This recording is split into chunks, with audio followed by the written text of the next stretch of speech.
Talk about CeeDee Lamb. He is one of two NFL players with at least 1,100 receiving yards. Yeah. In each of the last 3 seasons, can you name the other? Yeah, it's interesting because, the first thought is Justin Jefferson, Jamar Chase, but Jefferson missed a lot of games a couple years ago with injury. Jamar Chase, he did, and also Joe Burrow did a couple years ago. Travis Kelce didn't get there last year. My guess is someone with consistent high-level production and consistent health that nobody really thinks about too much, and it's Amon-Ra St. Brown. We're back in business, baby. That is correct. Amon-Ra St. Brown is correct. By the way, CeeDee Lamb has actually done it in 4 consecutive seasons. Really good player. Amon-Ra St. Brown has done it in 3 consecutive seasons. Yeah. Scored that one in favor of Graziano.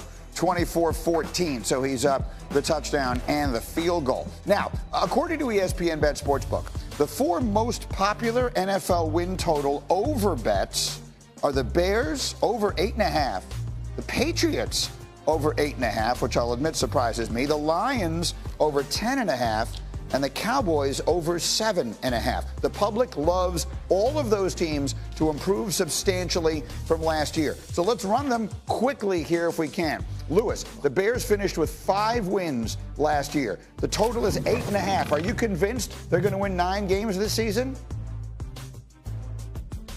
Yes, I am. And we talked about it in the first hour.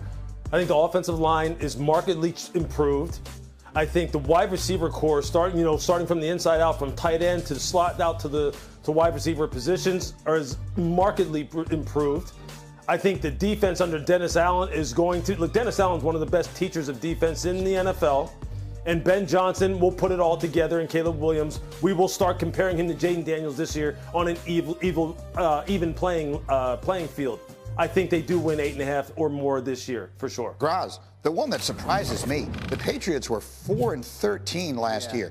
Are you convinced they're going to go over 8.5 wins? I'm not. I can understand why people are excited about Mike Vrabel and what they saw from Drake May in the second half of last season. I understand. I just feel like this is a roster that needed a lot of work. And while they did a lot of significant work this offseason, I don't think it was a one-season fix, especially in a division with the Buffalo Bills. I think it would be a pretty big leap, even for Mike Vrabel, as great a coach as he is, to get to 9 wins. The one I understand is the Cowboys. They won 7 games last year and played a lot of it without their quarterback. Lewis, are you convinced they go over the total of 7.5? Yeah, I do believe that. And one of the reasons why I really believe that is forget the wide receiver positions in addition to George Pickens and going along with CeeDee Lamb. And obviously Dak coming back is important. I think really the key to this football team, obviously there's defensively, they need to be able to show that they can stand up to the physicality that teams always attack them with down the stretch. But their offensive line has the ability to be a dominant offensive line if guys like Tyler Guyton, Tyler Booker, those 2 guys in particular, along with Tyler Smith, can wind up being the kind of road graders that I used to play against when I played against the Cowboys in the 90s, when they absolutely just snatched your will from you every single game. If those 3 dudes right there can wind up hitting their potential, this football team could be really dangerous. It really could. I just happen to be skeptical in their own division because of the improvements that I think Washington is going to make and the fact that Philadelphia, their whole offense returns. Yes.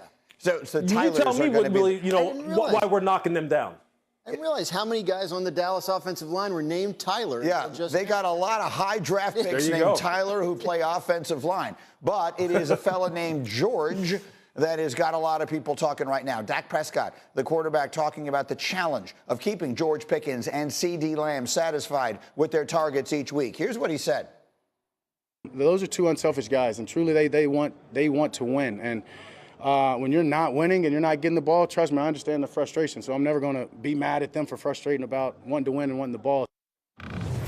So let's start with the obvious. None of that is true. It's the kind of thing that quarterbacks say. There are no unselfish wide receivers. None of them don't care about getting the ball. It is what they live for. It is going to be interesting to watch that dynamic of CeeDee Lamb and George Pickens. I think so. But again, I think they have a setup there that they can get the best out of George Pickens with. Because, look, I don't talking to people in Pittsburgh, George Pickens wasn't like a miserable human being to be around every day. There were things he did in practice and on the field that frustrated coaches because it showed, in and out in terms of his attention to detail and all that kind of stuff. But I think, with Dak Prescott, he'll be the best quarterback George Pickens has had, I think fairly easily at this point. And I think, what the Cowboys would tell you is the leadership Dak provides is something that Pickens hasn't had from a quarterback in his time in Pittsburgh because there's been so much turnover. And he's got 1 year left on his contract. He knows if he wants to get paid big as a wide receiver, and that means big these days, he has to be outstanding this year. Ding, ding, ding, ding. I mean, to me, Lewis, that's the key. Go get a guy in a contract year. To me, there is no greater motivator. This is not meant as a criticism. There's no greater motivating tool that you could possibly have. Yeah, I'm not arguing against it. I mean, we've seen it since the beginning of time that guys wind up having tremendous years and are on their best behavior in a contract year because they understand what's at stake. And I've also been on the other side of it from a front office perspective where you're sitting there and you're knowing, this guy is doing everything he's doing because he knows that he wants to get paid. And he knows that's the only way he's going to. Now, what happens when we do pay him then? And since this show and since this conversation isn't about what's Dallas going to look like in 2026, well, then, maybe in 2025, we get the very, very best version of George Pickens. And that's not trying to be disrespectful. That's just being honest about it. Yeah. You know why I constantly keep trying to downplay the expectations surrounding Dallas? Is because of what everyone else in the division still has at their disposal.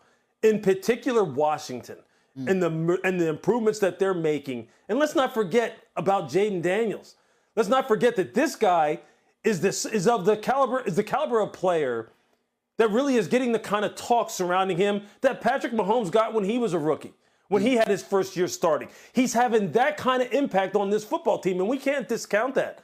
We just can't. In Philadelphia, I would really caution people to all of a sudden start writing off Philadelphia because of some of the things that they've lost. I would really caution against that.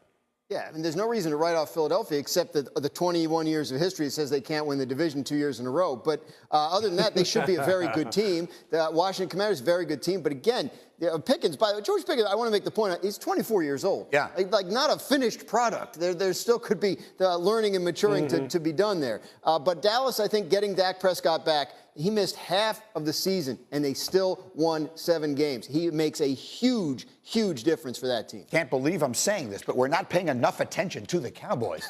As we continue, the Brunson burner. Our coach is going to tell you exactly why Jalen is so difficult to stop. We're coming right back. You're watching Get Up on ESPN.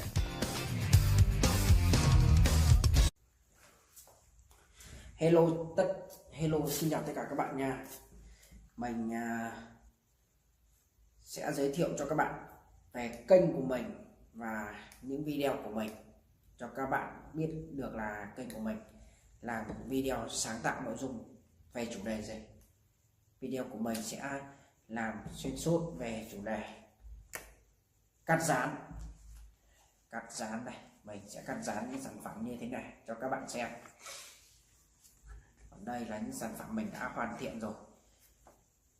Sẽ giới thiệu sơ qua cho các bạn xem những sản phẩm của mình và cách của mình tạo ra những sản phẩm như thế nào.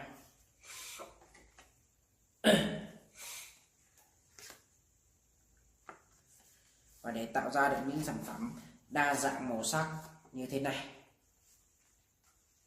và như thế này thì mình sẽ cần những dụng cụ như sau. Những dụng cụ phụ bổ trợ như là đây là giấy thủ công màu các bạn. Trước mặt bên tay phải của mình đây là giấy thủ công màu. Nó có đa dạng những màu sắc để tạo ra những sản phẩm tuyệt đẹp cho các bạn xem. Đấy. Có giấy màu xanh dương này, giấy màu cam này các bạn này.